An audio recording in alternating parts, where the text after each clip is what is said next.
adalah melibatkan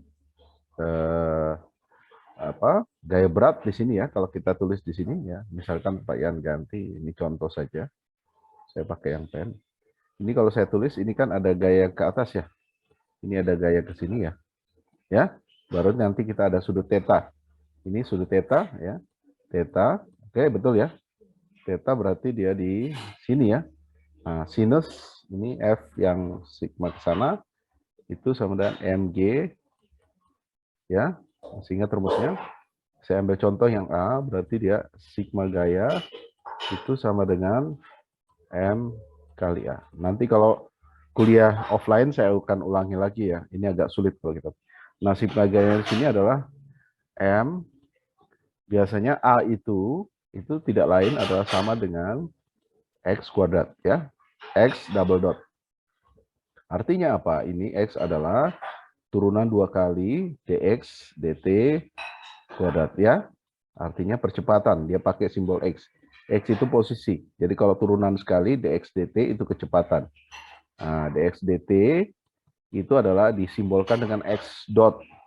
Hanya satu titiknya. Kalau X double dot itu artinya A, percepatan. Nah, di sini adalah X double dot ya. Itu sama dengan mg ya toh? Mg sin theta. Betul? Ini sudutnya minus. Kenapa? Karena arahnya berlawanan. Betul ya? Sigma gaya sama dengan ini, minus. Jadi satu arah ke sana, satu arah ke bawah. Atau saya tuliskan mg ya, sinus theta ditambah dengan mx ya, mx double dot itu sama dengan 0. Nah, ingat kalau simpangannya kecil, sinus theta itu syarat terjadinya harmonik, itu sinus tetanya harus itu ya, tetanya itu sama dengan teta dengan syarat bahwa sinus teta sama dengan teta itu apabila tetanya itu jauh lebih kecil. Ya, misal kita ambil sudut 10 derajat, maka simpangannya akan harmonik. Tapi kalau dia misalnya 30 derajat, pola simple harmonic motion itu tidak akan terbentuk. Jadi untuk sinus teta yang kecil, ya, untuk sinus theta yang kecil, oke, itu akan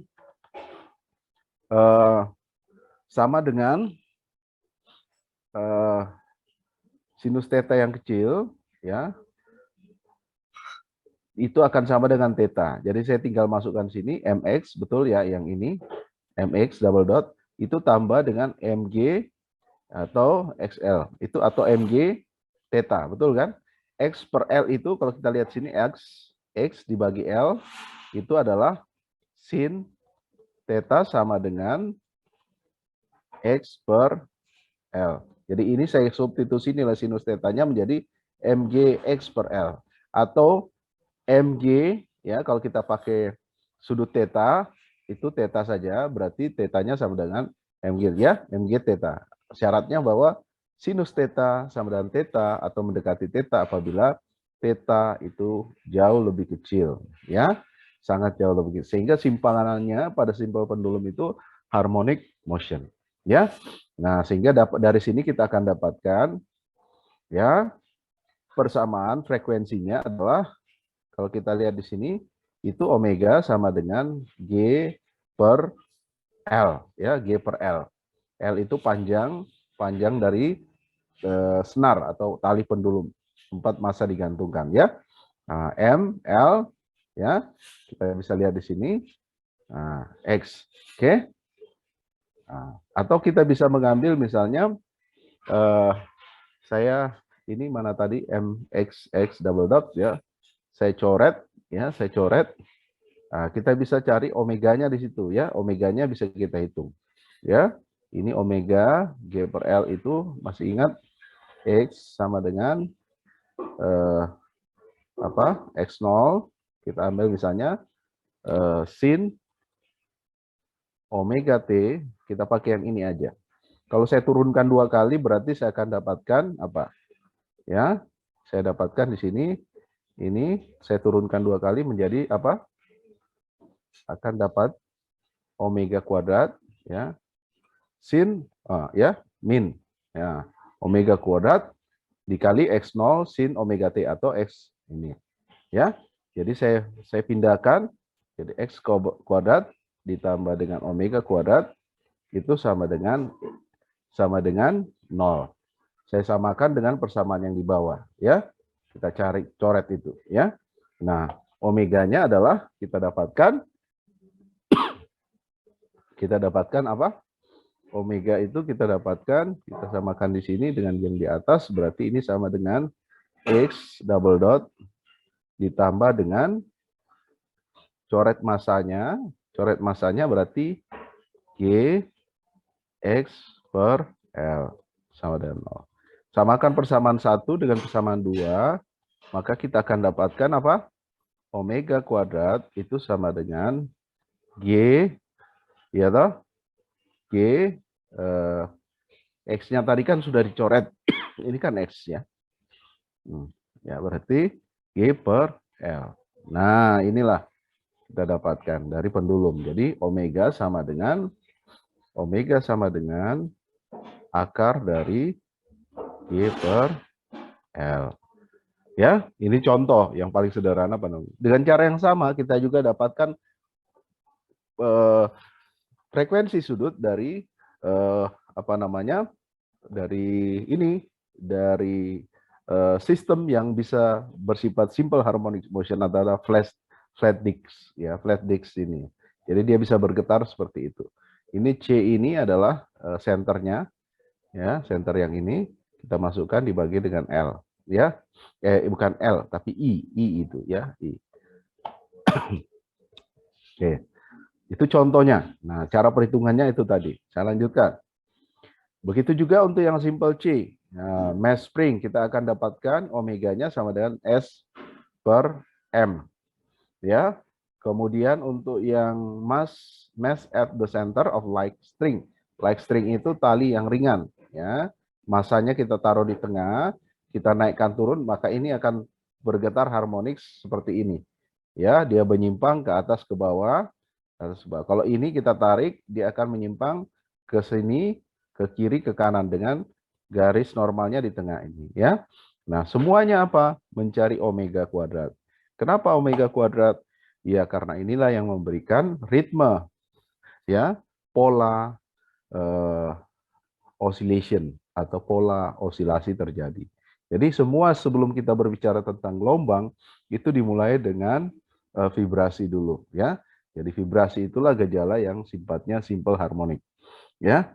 Oke, ini contoh-contoh saja. Jadi cara menghitungnya bagaimana? Nah, ini bisa saja kita nanti lihat kalau yang simple harmonic motion itu kayak gimana. Kemudian ada lagi harmonic yang teredam, ya, damp oscillation. Jadi osilasi yang teredam. Ada lagi forced oscillation, ya, osilasi yang dipaksa, ya. Nanti kita lihat sistemnya. Ada lagi osilasi yang terredam, ya. Ya, tadi damp. Kemudian coupled oscillation. Jadi oscillation coupled itu ada pair lagi di sini, ini diberi lagi massa, kan berpasangan, ditarik lagi dengan ini. Jadi coupled, ya, kayak tergandeng itu loh. Nah, itu contoh dari sistem yang oscillation coupled oscillation. Ya, itu contohnya. Atau sistem pada fluida. Nah, ini bisa. Ini naik turun, ya, ini turun, ini naik. Nah, kadang dia turun, kadang ini terjadi simple harmonic motion dengan simpangan X. Nah, omega lagi kita bisa menghitung omeganya. Nah, yang menarik di sini kita harus punya persamaan gerak, ya. Sigma gaya itu dimulai dengan sigma gaya itu sama dengan M kali A atau M X double dot, ya. Ah, ini enggak bisa tulisannya Pak Yan, ini kurang bagus ini karena pakai ya, X dot di sini. Ya. Begitu juga pada open flex volume venturi, ya. Ya, volume kalau ini kita lihat kayak tabung apa ini? Tabung gelas, ya, venturi gelas. Di sini ada molor V, ada neck leher dari panjang L, ini like, ya. Kita dapat omeganya seperti ini. Nah, aplikasinya apa? Kita bisa lihat, ya. Misalkan kalian nanti mungkin ada yang ke material. Kita punya FTIR. FTIR itu dinyatakan dengan wave number. Wave number itu dinyatakan dengan sentimeter min 1, kebalikan dengan wavelength. Jadi bilangan gelombang. Kemudian kita punya transmitansi dalam presentasi, ya. Nyatakan dalam presentasi. Ini anak material nanti biasa mengkarakterisasi sampel dengan uji FTIR. Ya, Fourier infrared dan Nah, dari sini kita akan tahu pola-polanya seperti ini. Nah, misalkan di sini bila bilangan gelombang 3500, katakanlah ini miliknya adalah ikatan gugus hidroksil. Jadi kenapa? Ketika dia berikatan, ini terjadi vibrasi. Jadi atom-atom itu, ya, misalkan atom H berikatan dengan atom O, itu dihubungkan dengan spring. Ya, ini O, ini ada lagi atom H. Katakanlah ini adalah molekul H2O. Ini ada spring. Kenapa? Ketika dia bergetar, karena adanya getaran, misalnya termal, kayak tadi ini diberikan efek termal atau efek gelombang elektromagnetik, maka atom-atom itu akan bergetar. Nah, pola getaran itu yang kita amati sebagai bentuk vibrasi. Vibrasi berarti outputnya nanti adalah pola dengan frekuensi sudut. Apakah dia frekuensi sudut vibrasi stretching, apakah dia omega bending, apakah dia omega rocking. Rocking itu adalah kayak ngerok itu loh, gerakan yang bolak-balik. Apa dia wagging kayak kipas angin, ya, kipas angin itu kan wagging. Atau ayunan, ya, kayak model gitu, ya. Itu pola-pola dengan omega atau frekuensi sudut, ya, angular frekuensi yang beda, tidak sama. Jadi pola-pola itulah yang nanti kita bisa mengidentifikasi bahwa terjadi gugus fungsi dengan ikatan, misalnya ikatan rangkap C, rangkap 2, ikatan C tunggal, saya nggak tahu, katakanlah ikatan rangkap 3, ya, katakanlah itu memiliki omega yang berbeda, omega rangkap 3, omega rangkap 1, omega rangkap 2, ya. Nah, pola-pola ini digambarkan dengan atom mengalami vibrasi. Jadi penalarannya itu sama dengan fisika gelombang. Jadi gelombang fisikis itu kan bisa meninjau hal-hal yang bersifat subatomik atau mikroskopik, ya. Kita tidak bersifat makro saja. Misalnya pada fluida, pada ini. Tetapi analogi berpikirnya itu bisa dianalogikan ke sana. Karena konteksnya adalah vibrasi juga. Ya, itu sebagai pendahuluan. Oke, ini sistem-sistemnya. Jadi pada sistem ini juga kita bisa dapat, ya, LC circuit. Jadi terjadi juga, ya, terjadi juga yang namanya frekuensi resonansi. Ya. Resonansi terjadi ketika omega kuadratnya adalah sama dengan seper LC, ya, atau pada hidrometer. Nah, ini kalau saya naikkan turun naik turun, dia naik ya kayak pelampung itu loh, naik turun naik turun. Nah, itu hidrometer bisa dihitung juga frekuensi osilasinya, ya. Jadi oscillation. Tapi untuk sistem yang simple harmonik, jadi pola harmoniknya itu seperti konstan. Beda kalau yang harmoniknya dipaksa, harmoniknya diredam, harmoniknya digandengkan, ya, harmoniknya ya macam-macam, ya. Jadi itu nanti bagian dari pembahasan kita. Nah, ini adalah rumus Hooke-nya, hukum Hooke. Ya, saya ambil contoh tadi, F sama dengan pada spring min S X. Ini kalau di fisika dasar yang kita pelajari, S itu adalah K min KX. Ya, jadi K itu konstanta pegas. Ini adalah konstanta pegas, spring konstan. Ya, spring konstanta atau stiffness. Jadi ini berkaitan dengan stiffness. Stiffness itu adalah kekakuan, jadi proporsional dari kekakuan. Jadi makin kaku pernya, ya itu stiffness koefisiennya makin besar atau makin kecil. Ya, gitu. Jadi ini kita bisa tulis, ini kalau saya geser F, ya coba lihat. Nah, ini gampang sekali. F, S, X. Kita pindahkan ke kiri berarti F tambah S, X sama dengan 0. Ya.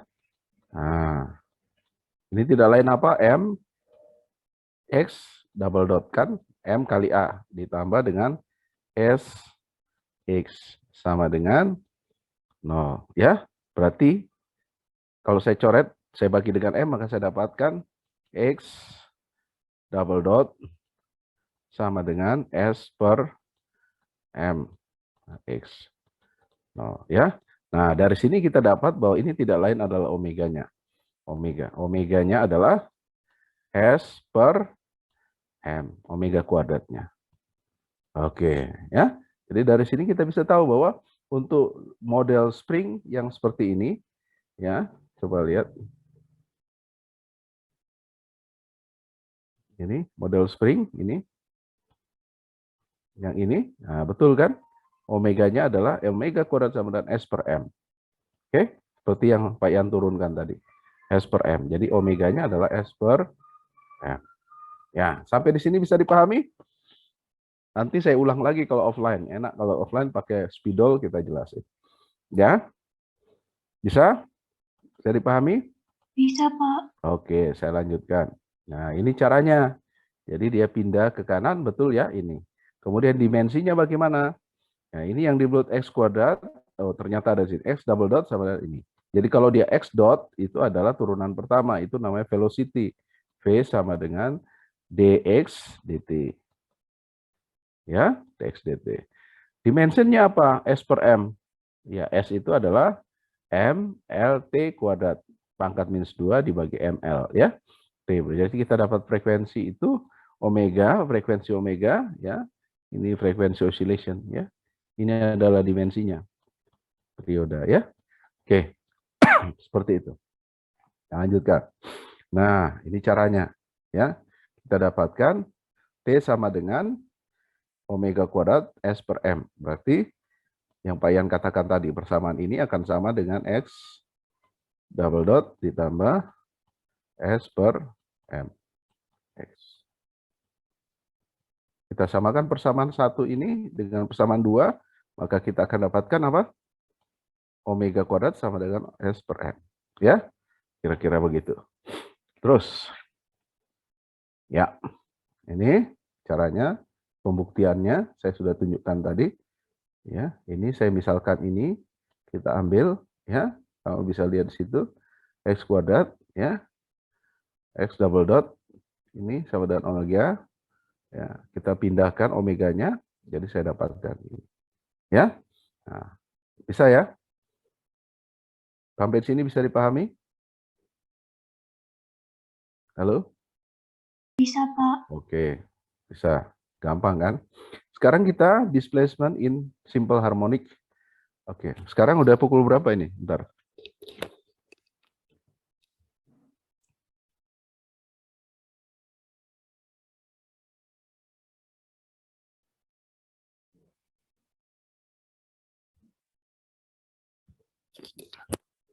Halo? Ya. Saya lanjutkan ya. 5 menit lagi ya. Oke. Nanti tapi jangan keluar dulu. Pak Yan ada perlu sebentar aja. Oke, kita lihat displacement in simple harmonic. Displace itu pergeseran yang disimbolkan dengan X tadi. Ya, velocity jadi displacement X, velocity itu X dot, acceleration X double dot. Ya, kalau X-nya itu adalah menyatakan osilasi, jadi X yang berpola pola gelombang itu kan seperti ini ya. Nah, gitu. Ini X ke arah X. Nah, X fungsi T. Ya, jadi bisa kita nyatakan A cos omega T. Ya, nah kalau A cos omega T, kita turunkan sekali, min A omega T, kalau diturunkan omega T. Ya, ini tinggal pindah ke kiri ya, dari negatif pindah ke kiri jadi X double dot tambah omega kuadrat sama dengan ya omega kuadrat X sama dengan 0. Nah, ini akan sama nanti dengan yang simple harmonic motion yang ini. Ya, ini sama dengan yang itu tadi X double dot ditambah S per M sama dengan 0. Nah, ini persamaan ini kita samakan berarti omega sama dengan yang ini ya, supaya sama. Ya, oke. Oke. Begitu juga kalau saya pakai yang another solution atau solusi yang lain, pakai yang sinus tadi yang cos sama saja. Jadi berlaku untuk X. Nah, bagaimana kalau yang ini?